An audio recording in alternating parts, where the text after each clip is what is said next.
Samsung has become a state-controlled company that uses money to silence the media, control the actions of the government, and even use the pension funds that represent the future of the people to fund its own operations.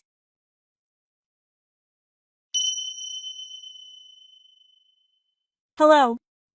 This is MI. Samsung is the largest conglomerate in South Korea, and has built a reputation as an international electronics manufacturer.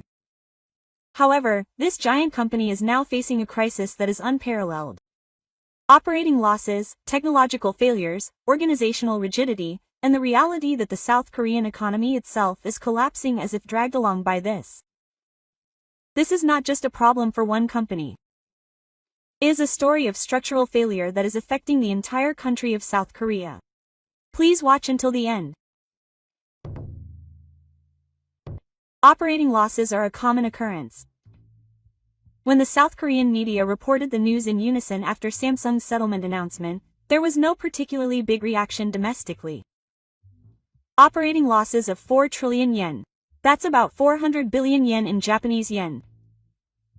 Normally, such a huge deficit would be widely reported as a signal of management failure. However, the news coverage in South Korea was unusually quiet. The reason for this is simple and clear. Because the company Samsung is an entity that Korean society cannot touch. Samsung is a pillar of the country, and everyone fears its collapse. That is why the media has not mentioned the structural problems and has only been offering optimistic predictions such as a temporary economic boost and a recovery. However, the reality is that the situation is far from being temporary. The manufacturing division, where Samsung previously generated more than half of its total profits, is now in a state of collapse. Memory prices have fallen, inventory has piled up, and the biggest factor is its defeat in technology. Samsung's manufacturing technology was once at the forefront of the world. However, that position has now been completely taken over by Taiwan's TSMC. TSMC has already adopted the next-generation gate all-around method, and has established huge facilities in Japan and the United States, receiving full support from each country's government. TSMC has now become an infrastructure used around the world. Furthermore, in the United States, Intel has fully entered the foundry business with full support from the state. With its former oil giant now a rival, Samsung has been completely cut down. Samsung is also completely behind in the AI reactionary market. It has been left out of the high-sensor chip development race led by Nvidia and Google and has not been able to make its presence felt. In other words, Samsung's name will hardly be mentioned in the reactionary future. Immediately after the financial results announcement, when these facts became clear, Samsung's stock price plummeted in just 2 days. Its market capitalization was 15 trillion yen. Approximately 1.5 trillion yen was wiped out at 2 Japanese yen. This is no longer the fluctuation of a single company's stock price, but a loss on a national scale. Overseas investors also withdrew their funds en masse, leaving Samsung as a company abandoned by the market. Even more serious is the reality that the state is covering Samsung's losses. There are reports of suspicions that South Korea's national pension fund is being used to cover Samsung's deficit. If pension funds, which are meant to support the elderly population, are being used to cover the failure of a single company, this is an extremely serious situation. Normally, if a company fails, the company itself should bear the risk. However, this is not the case in South Korea. The relationship between the state and the company has gone beyond collusion and transformed into dependency, so if Samsung goes down, the country goes down. That is why they cannot criticize its actions, and the government has no choice but to continue supporting it. Behind this lies Korea's unique culture of severe punishment. Samsung has been treated not as a mere company, but as an entity that fulfills part of the functions of the state. The head of a conglomerate is determined by the nature of its confiscation, and no one else is given the top position, no matter how much achievement they have. The current head of Samsung is also the person who succeeded Sendai, and many people in the car say that he lacks decisiveness and cannot see reality. However, no one can say that out loud. This is because a yes-man culture is deeply ingrained within Samsung. Even if there is a problem, it is impossible to tell the upper management. It is a culture where it is impossible to say that things are going wrong. Middle managers turn the reality into a glorified bullet and report it to their superiors, and the top management makes the wrong decisions in the midst of their great actions. As a result of this structure accumulating, Samsung has fallen into its current situation, on the brink of collapse. In this respect, the difference between Samsung and Japanese companies such as Toyota will become apparent on the 4th. Toyota has a philosophy of improvement called Kaizen culture, and a system is in place to ensure that the voices of those on the front lines reach the top. At Samsung, on the other hand, the voices of those on the front lines are suppressed, and only pleasant-sounding reports are reported. And the media is also unable to criticize Samsung. Behind this lies the reality that Samsung spends nearly 800 billion yen a year on advertising and promotion. Many media outlets in South Korea rely on advertising revenue from Samsung, and tend to avoid criticism in order to avoid angering their sponsors. In other words, Samsung has become a state-controlled company that uses money to silence the media, control the actions of the government, and even use the pension funds, the future of the people, to promote its own name. When discussing Samsung's structural problems, it is impossible to avoid the issue of plastic surgery collusion. In other words, it is the reality that politics and economics are too deeply intertwined. And symbolic of this is the Choi Sun-gate scandal that caused a stir in South Korean society in 2015. This incident was an unprecedented scandal in which President Park leaked state secrets to his close friend, a civilian named Choi Sun, and caused him to intervene unduly in the running of the country. However, that was not the only problem. It was discovered that other amounts of funding had been provided by the government through the media, and naturally Samsung's name also appeared in this. Samsung is said to have donated approximately 43 billion won, or approximately 4 billion yen at the time, to a foundation that the government had helped establish, and in return received favorable treatment for corporate restructuring and management rights. This donation was seen as a treason, and Vice Chairman EJJ, the de facto head of the Samsung Group, was arrested and charged with capital murder. However, the outcome of the trial was shocking to many citizens. Vice Chairman JJ was given a full sentence, but surprisingly, he was given a suspended sentence and released after a short period of time. Furthermore, in 2021, he was granted a special status and fully reintegrated into society. Criticisms arose within South Korea over this decision, claiming that the rule of law had collapsed. In other words, the company Samsung is on top of the world. This is not a voluntary act, but rather a reality, to the extent that they are treated as special entities in Korean society. And this unusual relationship did not begin with the Park administration. If we trace history, its roots go back to Park Chung-hee, the father of the white ships. The expansion administration adopted a tokenistic economic policy, sometimes called a developmental dictatorship, and made it a point to integrate with politicians and conglomerates in order to achieve economic growth. As a result, a coexistence relationship was established in which the state invested in giant corporations like Samsung, and in return, the corporations contributed to politics. This structure has not changed to this day. Rather, it is evolving. For example, the K-Chips Act enacted in 2023 is a symbol of this. This law aims to expand investment and support in reactionary industries, but in reality it is seen as a support measure for Samsung. The South Korean government is providing support in every way possible, from tax incentives to R&D funding and infrastructure development. At first glance, it may seem advantageous in the sense that it supports the country's strategic industries. However, it is a specific company. Moreover, it is extremely dangerous that it is being carried out in a way that is excessively dependent on a company that at the time had major internal problems. This is because the entire country is at the mercy of the fate of that company. This structure is creating distortions throughout Korean society. For example, Samsung's influence is also evident in the academic world.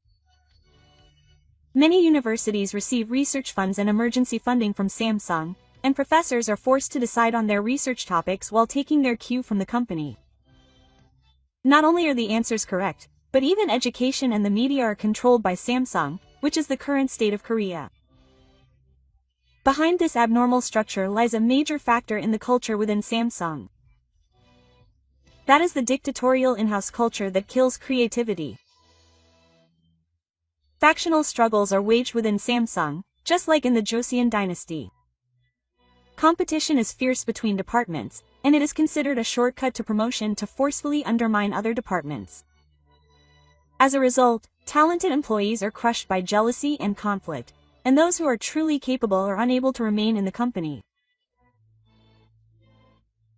Furthermore, even if someone proposes a confident idea, if it is unpleasant to the ears of the upper management, it will be rejected or the proposer himself will be eliminated. In such an environment, it is natural that technological confidence and a spirit of improvement will not develop, and competitiveness will gradually decline. Particularly serious is the fact that talented people are continuously leaving for overseas companies.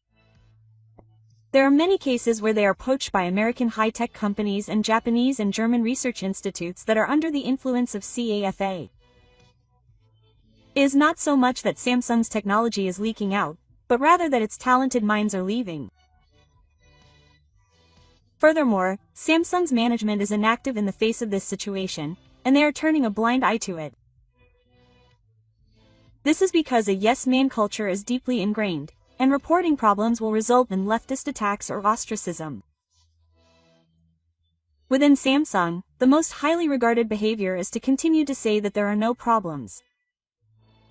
Samsung, which is deeply connected to Korean society in this way, is no longer just a company.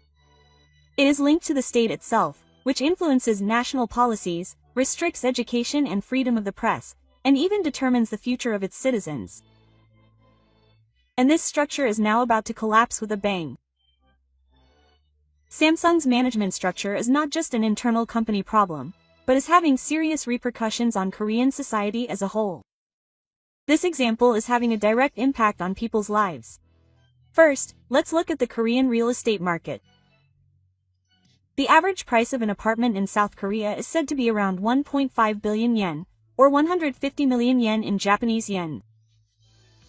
This is roughly the same level as high-end residential areas in Tokyo. However, the average salaryman in South Korea earns only 50 million yen a year, or about 5 million yen in Japanese yen. If you do a simple calculation, the reality is that even if you pour the entire amount into a house over 20 years, it will not be enough. Furthermore, the cost of education, the instability of employment, and rising prices are all having a direct impact on the younger generation. One of the reasons for this is the structure in which the country continues to rely on Samsung. The South Korean government has effectively left the management of the economy to Samsung, and economic policy has been designed around Samsung. In other words, it has relied on a one-dimensional model in which if Samsung is doing well, South Korea will do well. However, now that Samsung is weakening and losing out in both technology and international competition, the South Korean economy itself is beginning to waver. If Samsung holds back on investment, funds will not flow to related companies, and manufacturing, distribution, and R&D sites will suddenly cool down. This trend is also having a serious impact on small and medium-sized enterprises. Many small and medium-sized manufacturers and suppliers exist as subcontractors for Samsung, and as Samsung's performance deteriorates, their business partners and sales have drastically decreased. In addition, financial institutions and investors are becoming more strict. As Samsung has fallen into the red, the value of its stock price, which had previously been considered a safe asset, has collapsed, and assets held by pension funds and insurance companies have also fallen. This means that this is a problem that directly affects the lives of the elderly and future social security of the nation.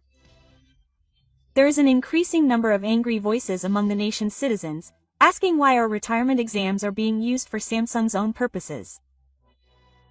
However, there are very few media outlets that openly criticize this.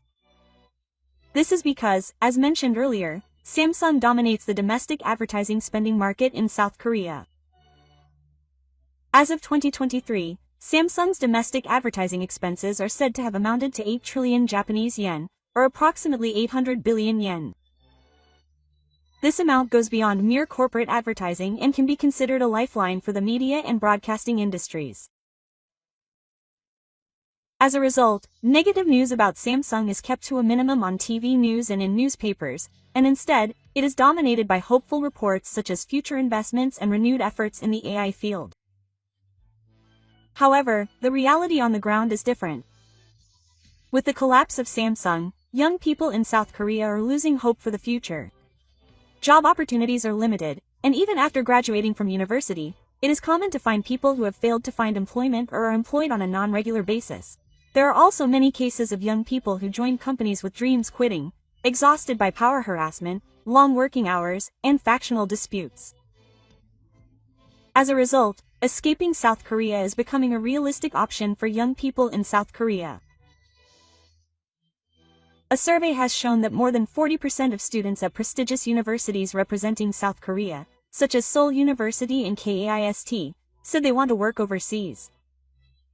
One area that is attracting particular attention is their interest in Japan. There is a growing number of people who want to work in Japan for a different reason than cultural exchanges such as K-pop and dramas. They are increasingly saying that Japanese corporate culture is healthier and that they can work there for a long time. Of course, this is limited to some students, but the fact that South Korea's top echelons are finding hope in other countries rather than their own country is something that should be taken seriously. In other words, the collapse of Samsung as a company is not just an economic issue. It is also a symbolic phenomenon that is robbing South Korea's young people of their futures and dreams, and causing the entire society to lose its vitality. The structure of this country seems to be reaching its limits. Politics depends on the chaebols, corporations run the country, the media fails to convey the truth, and young people have no hope. This is the current state of South Korean society. The reactionary war has gone beyond economic competition between nations and has entered the realm of national security.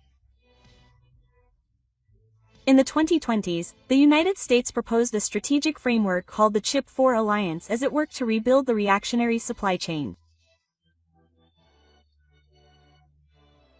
Comprised of the United States, Japan, Taiwan, and South Korea, this alliance aims to stabilize the world's most advanced reactionary forces, and its costs are directly linked to each country's economy and security. However, South Korea is seen as the most unstable of these. While South Korea has shown a willingness to participate in Chip 4, it has in fact maintained an ambiguous stance out of consideration for China, its largest export destination, for countermeasures.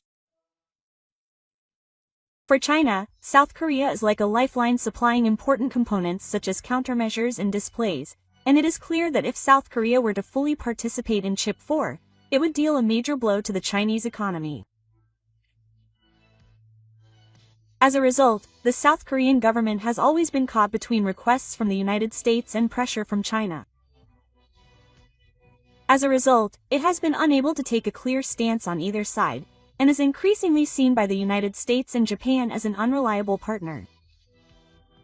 In fact, at the Chip 4 working level meeting held in 2023, South Korean representatives did not participate in any concrete agenda items, but instead took the stance of participating only as observers. This attitude has been met with a cold response from Japanese and American stakeholders. Japan is steadily building the foundations of its economic security while cooperating with the United States. Companies such as Tokyo Electron and Memory are accelerating the construction of domestic countermeasure factories with government support, and are also strengthening cooperation with Taiwan's Semiconductor Manufacturing Company, TSM, in Taiwan. In contrast, South Korea has adopted a one-legged batting style similar to Samsung. Moreover, it is no wonder that Samsung's reputation among its allies has declined, given that it is lagging behind in technology and completely behind in AI chips and GA technology. Furthermore, South Korea's ambiguous stance is not simply a strategic mistake in diplomacy, but also points to a structural problem. As already mentioned, politics and conglomerates are closely intertwined in South Korea, and there is a deeply ingrained structure in which Samsung's transition influences policy. For South Korea, the Chinese market is extremely important. The majority of sales for both its smartphone division and memory products are to China, and it has determined that it is too risky to completely shift its focus to either side in the US-China trade war. As a result, the South Korean government has no choice but to take a neutral stance.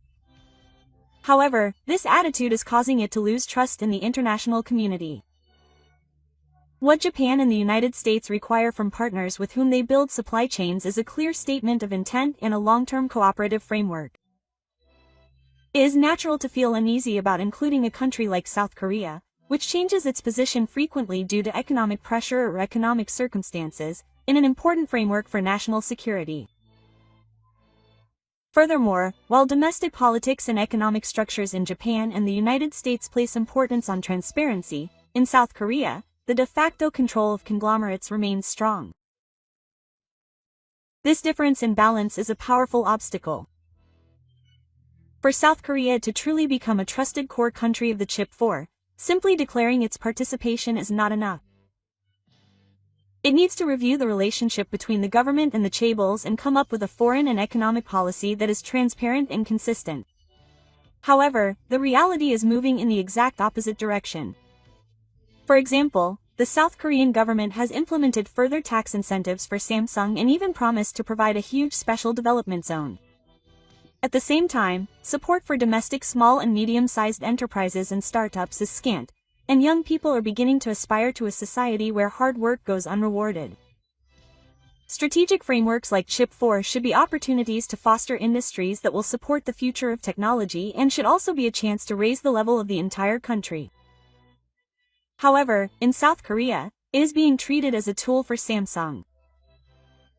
This situation will not earn it the trust of the world. This in turn is leading to its isolation in the international community. As we have seen so far, Samsung's collapse is not just the failure of a single company, but rather a manifestation of the structural limitations of South Korean society itself. And these limitations are deeply rooted in all areas of the economy, politics, and society. First of all, South Korea's chaebol-dependent economic model has already reached its limits. The structure in which Samsung plays a central role in the country's economy may seem efficient at first glance, but it has a thorny problem in that it does not diversify risk at all. If Samsung goes bankrupt, the entire country will be shaken. This unhealthy dependency is already on the verge of collapse. Moreover, Samsung's centrality lacks advanced balance. The culture and faction culture, where hierarchical relationships are valued more than ability, is far from an environment that fosters individuality and confidence. While global competitors such as GAFA and TSMC continue to grow by leveraging free and lively discussion and diversity, Samsung continues to bind itself in an atmosphere where failure is not tolerated.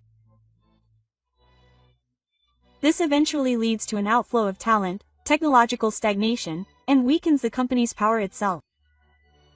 In fact, in Korea, there are increasing examples of talented engineers and researchers who have left Samsung and are now working for Japanese companies or American startups and making great strides.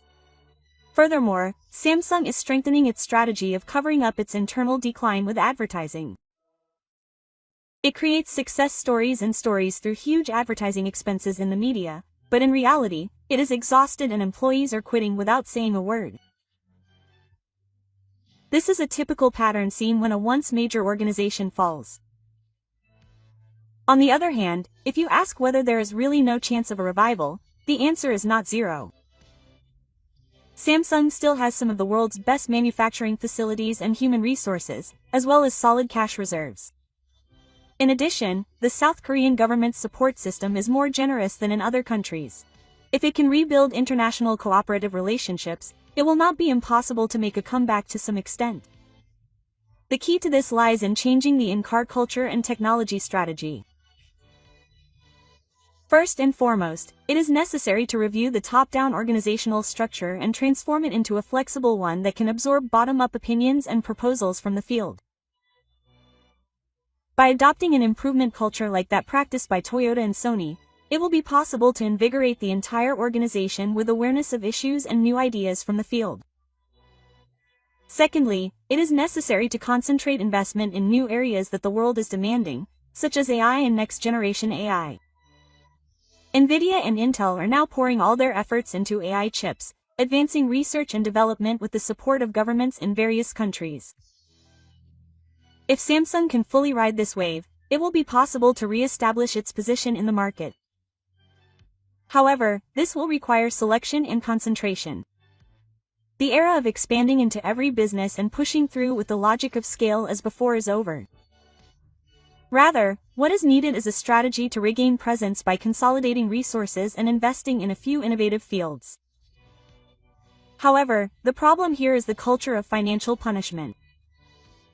As long as this culture, in which failure is not tolerated and reform is slowed down, companies will be slow to make decisions even if they have the technology, and will be left behind by the speed of the world. The attitude of the Korean government will also have a major impact on Samsung's revival. Instead of relying entirely on Samsung as is the case now, it is necessary to shine a light on small and medium-sized enterprises and startups and create an economic structure in which a variety of players can coexist. For example, in Japan, while there are giant corporations such as Toyota and Nippon, mid-sized companies grow independently and produce a variety of technologies. This multi-layered structure simultaneously supports the confidence and stability of technology. Korea must also embark on this kind of economic reform.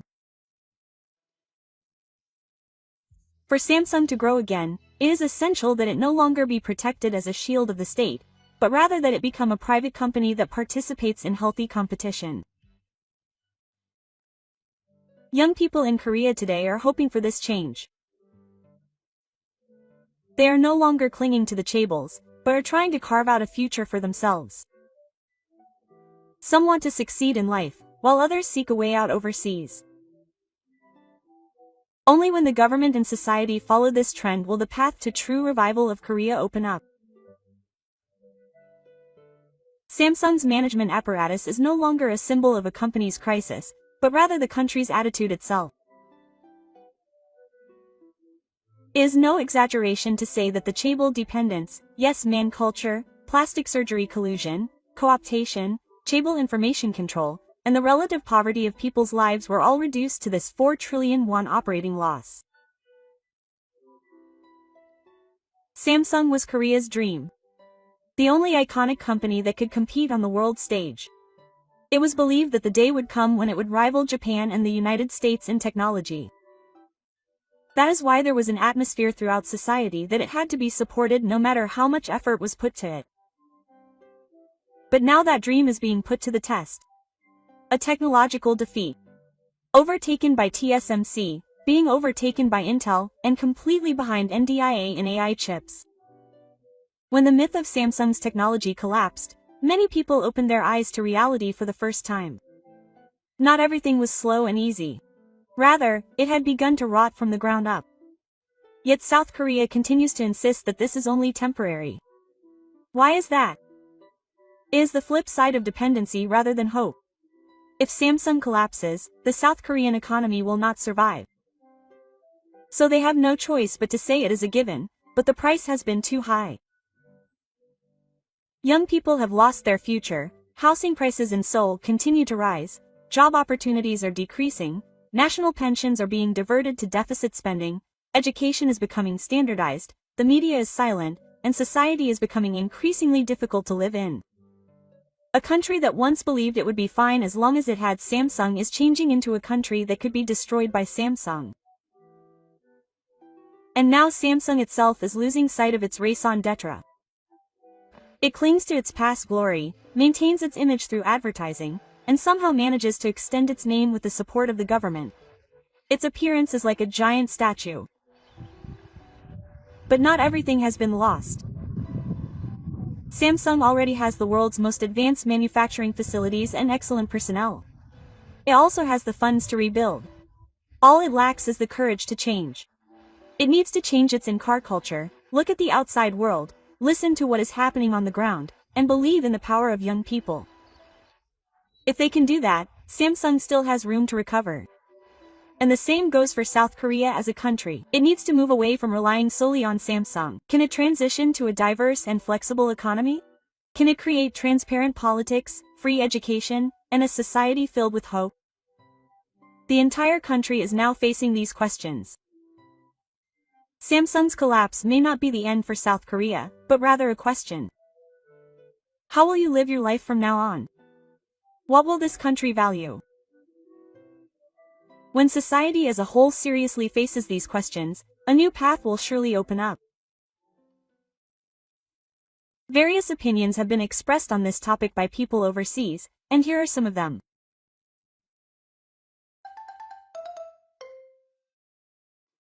If Samsung is finished, South Korea will be finished. No matter how hard Samsung tries, those who try to get ahead by exploiting something will never win. What did you think? Samsung's operating losses were not just economic news, but a symbol that highlighted the structural problems in South Korean society. The signs of collapse are not the end of dreams, but the beginning of the search for a new future. How will Samsung and South Korea change? The choice lies in the hands of those of us living in the present. Please let me know your thoughts and opinions in the comments. Thank you for watching until the end. See you in the next video. The investigation report on 10 Senpai's Ford-do Bridge has been released. The cracks are serious. Here we go again. Wasn't it just repaired last year?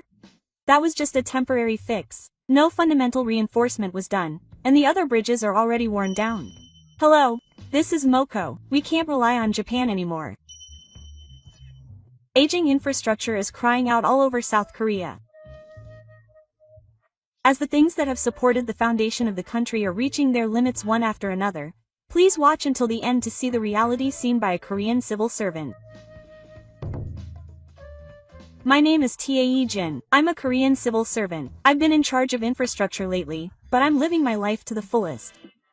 Lately, whenever I find a small crack in the road, my heart starts pounding. The average person might not even notice it. But as someone in charge of infrastructure at a local government, I know all too well how dangerous that is. Today, I'm sipping coffee at my desk, staring at a mountain of reports.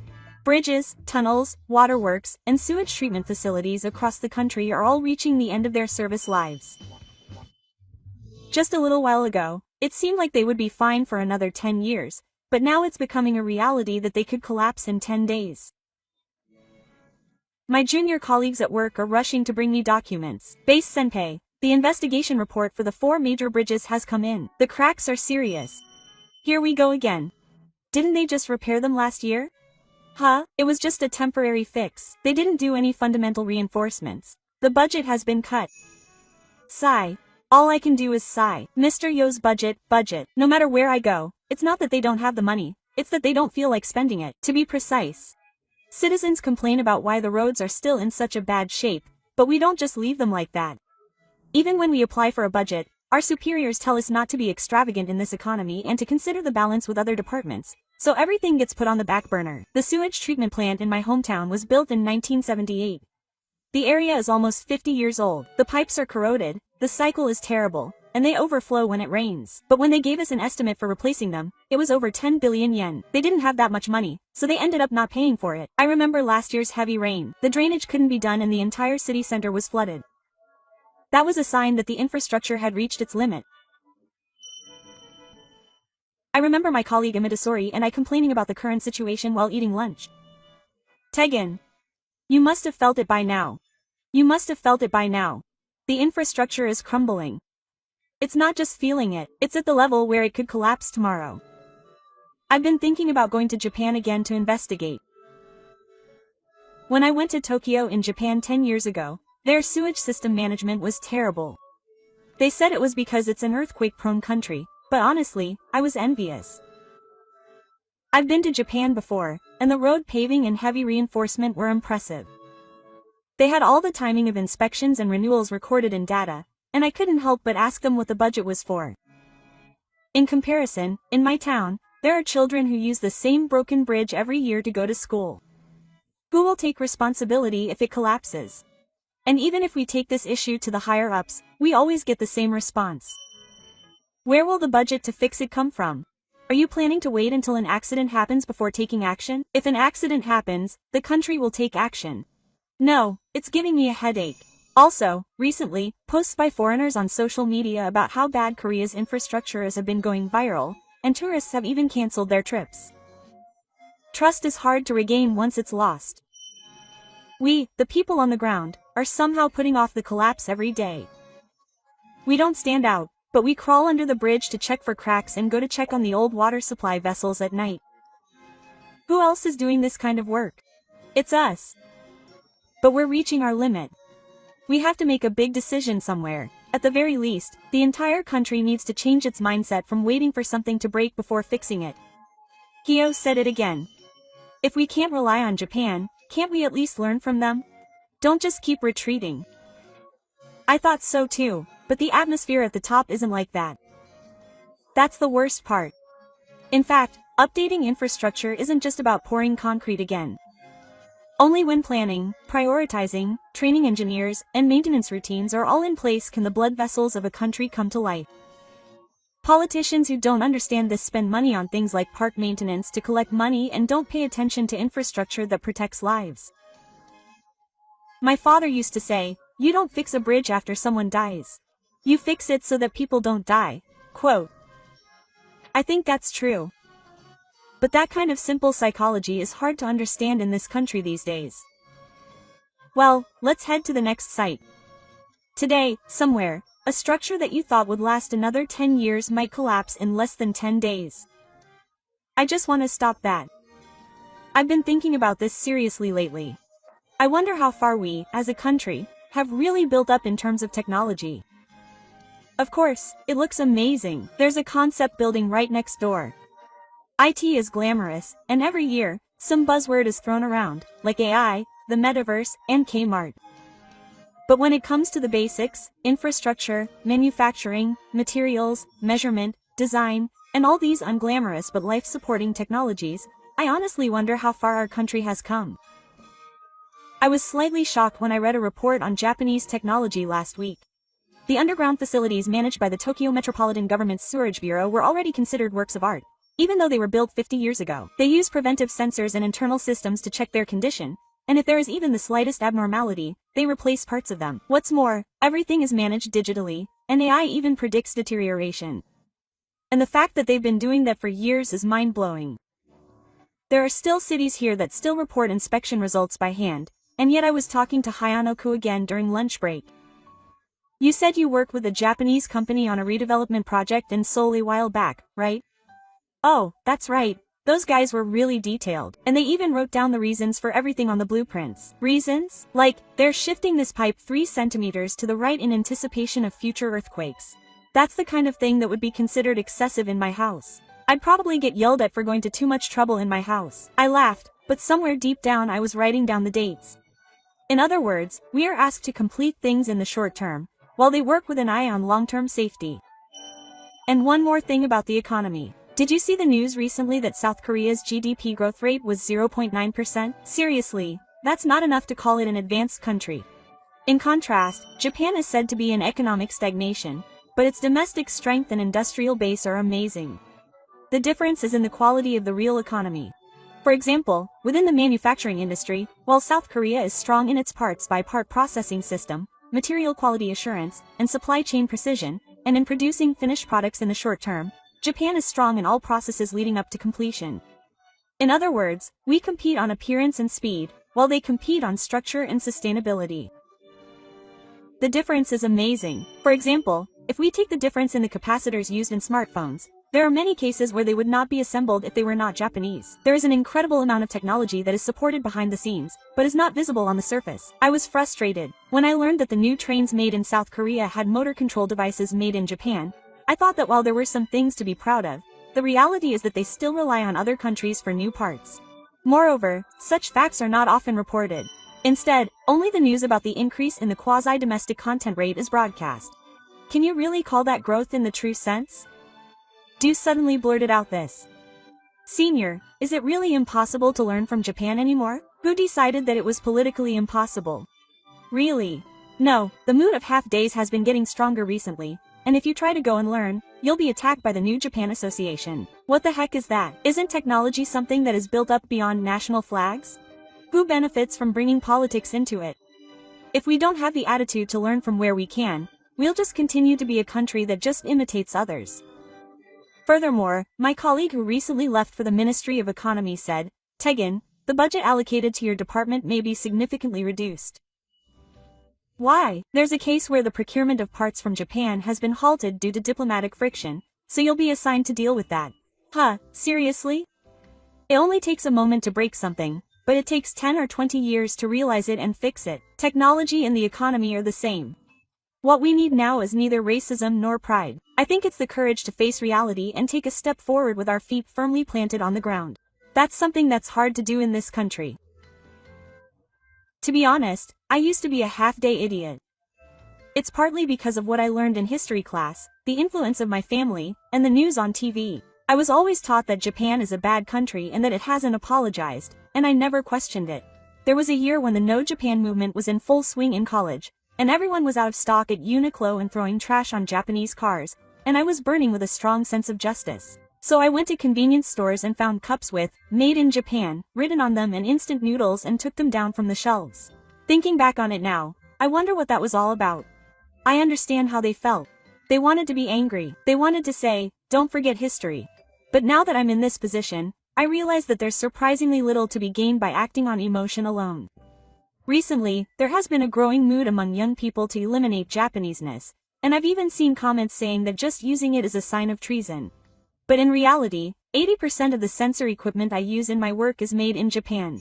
The other day, the machine that measures the air chamber in a tunnel broke down, so I tried to replace it, but when I looked for one with the same performance from a domestic manufacturer, I was told that the system and durability were insufficient, and that the delivery time would be over 2 months. So what did I end up doing? Our manager secretly imports Japanese products and uses them. Don't tell anyone. It'll be a pain if we get caught. What, seriously? Then I won't write about this in the report. Just say that it's already been procured. Don't mention the country of manufacture. How pathetic. They say they want to eliminate it, but they actually use it normally.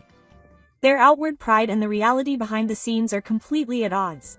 When they get caught, they start making excuses. They say it was an emergency, so it was an exception, or that it didn't meet the same performance requirements. But some of the people who find out about it are even more upset. Why aren't we producing domestically? We need to develop the technology. No, if we could do that, we would have done it a long time ago. Too many people don't understand that developing things requires time and investment. In the first place, we put pressure on Japan for materials and parts due to political sentiment, which worsens relations and ends up causing problems for us. There was a city that repeatedly issued a half-day ordinance, stating that all Japanese equipment would be removed, but it was back to normal a month later. Why was that? More than half of the fire prevention equipment and earthquake-resistant devices were Japanese. Then, they spent a lot of money to change everything to Korean equipment, which resulted in frequent malfunctions and increased residents' anxiety. As someone who works on the ground, I don't mean to say that half-day is bad. But when you just rush ahead based on politics and emotions, the technology in the field suffer the most. And that's not all. It was also bad economically. When the No Japan movement was in full swing, tourism exchanges with Japan plummeted and air routes were reduced. As a result, the economy of tourist destinations cooled down, and transactions with Japanese companies were frozen. Imports also plummeted, and what happened was that prices went up and consumers suffered. The impact was particularly severe on reactionary materials and scientific materials. When imports of reactionary photoresists from Japan stopped, our country's major companies panicked. Some factories almost stopped operating. The media reported that we had succeeded in domestic production, but on site, there were voices saying that the product was still in the testing stage and that it would not be able to withstand production. For us, it was a tightrope walk. At that time, I thought, if something like this happens again, we might not be able to withstand it this time. I can't forget the words that Hyo once said. Aren't we cutting ourselves off? We are cutting ourselves off. And he said it proudly. Of course, Korean engineers and companies are also working hard. I'm proud of them too, and I want to believe in them. But if emotional national movements and political decisions that trample on them continue, the quality of engineers will also decline. No one will use it anyway. Who Who will seriously develop it if people think we will go back to making things in Japan? Politicians say extreme things because they want to win elections, and the public is moved by past emotions. But we, the people on the ground, are just silently fixing a crumbling bridge. There was a time when I thought that was a way to protect the country, but now I can't help but feel that it's turning out to be the one destroying it. I wonder when we stop being able to distinguish between emotions and facts. Why is Japan so cold? I've been asked this a lot by my colleagues recently. But to be honest, I think it makes sense. After all, it's us who have always been acting inappropriately. We only bow our heads and ask for help when we're in trouble, and then when it suits us, we yell at each other, asking if we've forgotten the past. If this were an individual, we would immediately cut off all ties. It's the same for a country. You see, Japan has always valued its own national interests above all else. It's a country that doesn't act on emotion and sticks to its principles. Before we say that this is cold, I think we should take a good look back at what we've done. Just last week, our department had an emergency meeting. The topic was the cost of resuming technical cooperation with Japan. In fact, there was talk behind the scenes of receiving technical support from Japan for an infrastructure project, but the other party's response was that trust needs to be rebuilt before cooperation can begin. Rebuilding trust?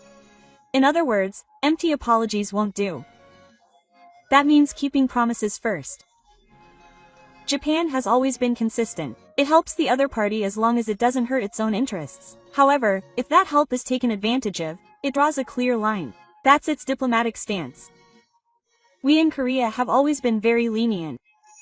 We thought that Japan would help us out whenever we were in trouble. But that myth has been shattered. Remember the transit swap agreement? Japan used to agree to it many times in the past, but recently, we haven't even been able to reach an agreement. For some reason, we can't work with a country we can't trust. Hyo was complaining about it before. Hasn't Japan already abandoned its image as a kind neighbor? No, maybe it's more like a parent who doesn't spoil its children. I get that. It's like pushing them away and telling them to take responsibility for their own mistakes. In fact, Japan has recently been promoting new economic partnerships with Asian countries, and to be honest, South Korea's presence is weak. It has strengthened its ties with ASEAN and is also strengthening its defense and technology cooperation framework with Australia. The phrase, South Korea is the only country isolated in Asia, is becoming a reality. Even so, South Korea does not change its stance of being a perpetrator of Japan's crimes. The Takeshima issue, the dissolution of the Junyang High Prosecutor's Comfort Women Foundation. These are all examples of South Korea unilaterally reneging on agreements with Japan. Furthermore, they have justified this on the grounds that public sentiment would not allow it. But if diplomacy is based on emotion, it is impossible to run a country. If the other party does not keep their promises, you do not have to keep yours either. With that kind of thinking, no country will trust you. To begin with, I think Japan's national interests are recognized based on trust. That's why when making decisions, we always place importance on promises and continuity. On the other hand, what about us? Every time the leader changes, our policies and attitudes change all the time. Yesterday we were saying that it was effective, but today we are saying that we have not apologized enough for our colonial rule. Of course, they won't take you seriously. One day, I happened to have a chance to talk to a staff member at the Japanese embassy and asked him lightly, "What do you honestly think of Korea?" I guess they're a country that doesn't try to learn. Well, a country that refuses to learn from the past, the present, or the future makes you want to distance yourself from them. It's rotten. But I couldn't deny it. Because it's true. Japan has put aside its emotions to protect its national interests, while we have put our emotions on display and eroded trust in that way. That difference is the difference between Japan and Korea today. That's the distance between Japan and Korea today. The "do" just slipped out again. Senior, if the day ever comes when Japan really abandons Korea, what will happen to us? At that time, we'll probably be on the front lines and find out everything. It's ironic, but that's the reality. It's only natural for Japan to distance itself to protect its national interests. If we want to stop that, we first have to become a country that is trusted. And the first step to that isn't apologizing or bowing down. I think it's keeping our promises. Only then can we become neighbors again. It felt like, it's finally here. That day, a single document arrived on my desk, the first since the creation of a support document for the Japanese government. To be honest, I was shocked the moment I read it. Because just a few months ago, Japan was the enemy on the news and on social media, and they were making a big fuss about an invasion, so now they're asking for help. It's not even funny. The content of this extra content is amazing. It's about requesting technical support and financial cooperation from Japan because the country's infrastructure is expected to reach its limits in the next 10 years. And it's even called the re-establishment of a forward-thinking cooperative relationship between the two countries. No, that's too convenient. If a country that has repeatedly broken promises, excluded Japanese products, and evacuated Japan through public and private cooperation is now wrapping it up in words like forward thinking, when it's in trouble, I'd be pissed. When I told Hayanori about it, he slammed the desk and laughed. Come on, you should say, excuse me, before saying, please help me. So what kind of diplomacy is about protecting national pride? Pride is about not letting others know. But that's not it.